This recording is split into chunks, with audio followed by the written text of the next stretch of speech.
Hi everyone, welcome back to the channel. I'm happy you tuned in today. Today we're going to be talking about 4 items that you will always find in my pantry. So these are some staples that I have in my pantry and why.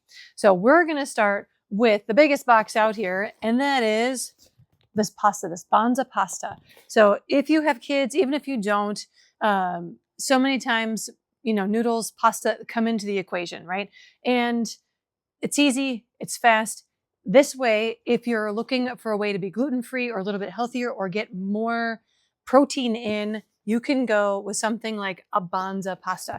This is made with chickpeas, and it is delightful. I will tell you that some of the chickpea pastas or some of the other plant-based, non-grain-based pastas that are gluten-free in variety aren't as good. This is a really good one. I really like this. These have typically been available at Costco for quite a while, I believe. And you do need to be a little bit more careful when you're cooking a non-normal, so to speak, pasta, like a chickpea or some of the other gluten-free pastas, because they can cook really quickly and then they can get really gummy too. So you almost want to make sure you really cook this more al dente. Don't really cook it because then it just really breaks down. But this is a fantastic option if you're looking for a quick and easy weeknight meal for your kids and you need some spaghetti, meatballs, or mac and cheese, or whatever you might be making. This Banza chickpea pasta, really, really, really good option. In fact, if I look on the back, Banza has 20 grams of protein versus the average pasta is 13. More fiber. It's got 8 grams of fiber versus 3. And the ingredients, really, really clean ingredients as well. Literally chickpeas, pea starch, tapioca, and xanthan gum. Yes, I wish I didn't have the xanthan gum, but we can't always be, perfect. So that is the first one that you're always going to find. You're always going to find pasta in my pantry, not just the Banza, but like I said, I've got other stuff as well. I try to really stay with more of the organic stuff. I really like Trader Joe's, by the way. They've got some really good pasta options that come from, I believe they're from Italy, and they are delightful and tasty. I find that pastas that are made not in the United States and shipped over here, imported in, do taste better. I think they're probably made with better quality ingredients, and in the end, end up tasting better then as well, right? So next one, next product, I'm gonna go with this one. This is the Specific Foods. This is a cream of chicken condensed soup. So you have seen this in the store as a Campbell's cream of chicken soup or cream of mushroom soup or whatever it might be. Pacific Foods makes a much cleaner version of a condensed soup. So I don't necessarily eat this soup, but if you're like a lot of moms out there who are looking for, again, easy meals at the end of the day, where you might be throwing together a casserole and it needs cream of chicken soup or cream of mushroom soup. I think back to when my mom used to make tuna noodle casserole. I have never made that for my kids, and I feel like I need to. And I didn't for a long time because I didn't have a good substitute for the cream of chicken soup that would go into that, or cream of mushroom soup, whichever one it is. And I've made my own cream of mushroom soup in the past. It's not hard. It's just really time consuming. I mean, you use cashews. I'm really kind of sensitive to cashews, so I try not to make that now anyways, now that I know that. So that's why finding this on the shelf was a game changer. This is also great for, when it comes to holiday times. I always have a few cans of this in there. So if I need to throw a last minute green bean casserole together or some other meal for a family gathering, this is a go-to. The ingredients on this, super clean as well. Chicken stock, cornstarch, chicken, cream, rice flour, sea salt, chicken fat, garlic powder, onion powder, and many of those are organic. Actually, they all are, because it is an organic, and it's also a gluten-free. So the first 2 have been gluten-free products, and taste delicious. You're not going to notice a difference. In fact, you'll probably notice it tastes better because it does not have a lot of those crazy ingredients that you can't even pronounce.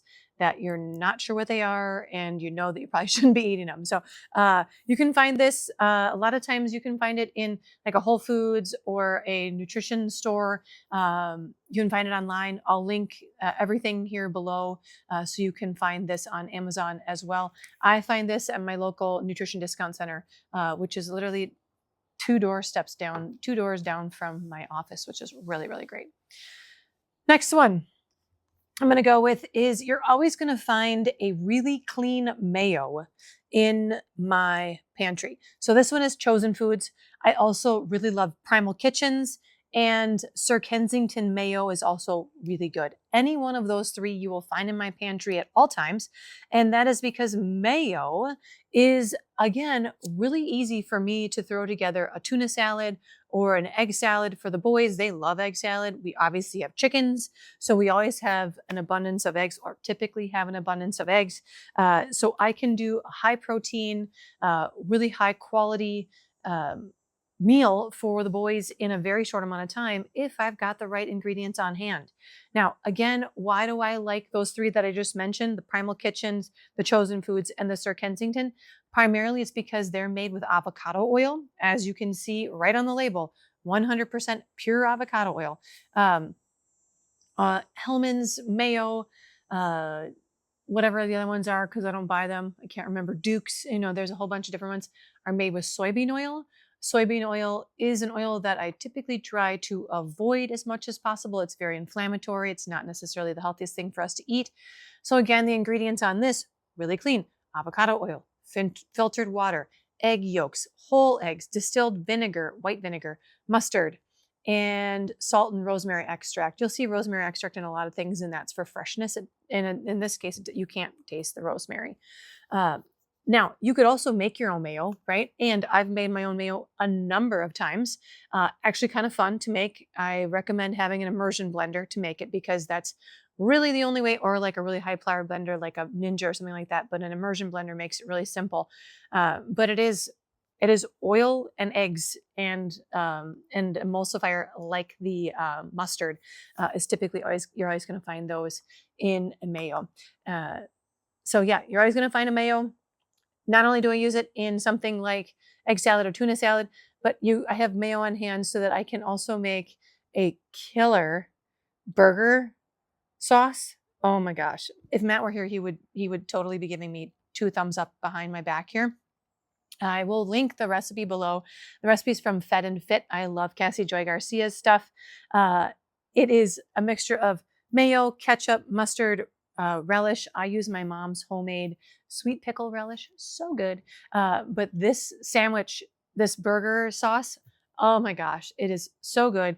If you haven't made, I think it was like maybe a year or two ago, there was a trend on the tortilla burgers where you take ground beef and you push it and you pat it onto a tortilla, and then you cook that on a flat griddle top, and then flip it over, cook the meat and then flip it over and toast the tortilla.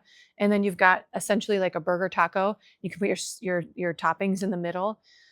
It's one of our favorite things to eat. And they're a little messy to make. Highly, highly recommend them. Very much worth it. And when you make that burger sauce and put it on top, oh, I could eat a bazillion of them. They're so good. Last thing that I have in my pantry, you're always going to find a bunch of different nuts. This is Blue Diamonds Almonds Honey Roasted. This one I picked up specifically today because if I need something sweet or I need something that's just a little bit of a treat, I'm going to go to something like this. And they're delicious, right? I mean, yeah, that's really all it comes down to, is they're delicious. Again, ingredients are pretty good. There is some sunflower and canola oil in here as a possible vegetable oil. So again, not maybe absolutely perfect, but considering the ingredients are almonds, sugar, vegetable oil, honey, salt, and corn maltodextrin, I'm okay with it if I need a little bit of a treat. So you're always going to find something of this nature. I always still like to do something like this because I'll have regular almonds, these almonds, dried cherries. Let's see. And I'll make a little trail mix if I'm going to be sitting in the car or if I'm sitting at a seminar and I need something just to pick at a little bit. I can do that and put some chocolate chips in it, whatever it might be. But then I get to control the ingredients. It's cheaper if I make it myself. So yeah, yum, yum. All right, so those are my 4 staple items that you'll always find in my pantry. I have a lot more products that I typically have in my pantry that are really, really good to have on hand to prepare healthy, family-friendly meals. So if you like this sort of thing, comment down below. Let me know because I can always do more of this kind of a video for you. And thank you for tuning in. I appreciate your support. If you like this video, give me a thumbs up. As well, if you haven't already, subscribed to the channel and stay tuned because I have new episodes that come out every Monday and Thursday.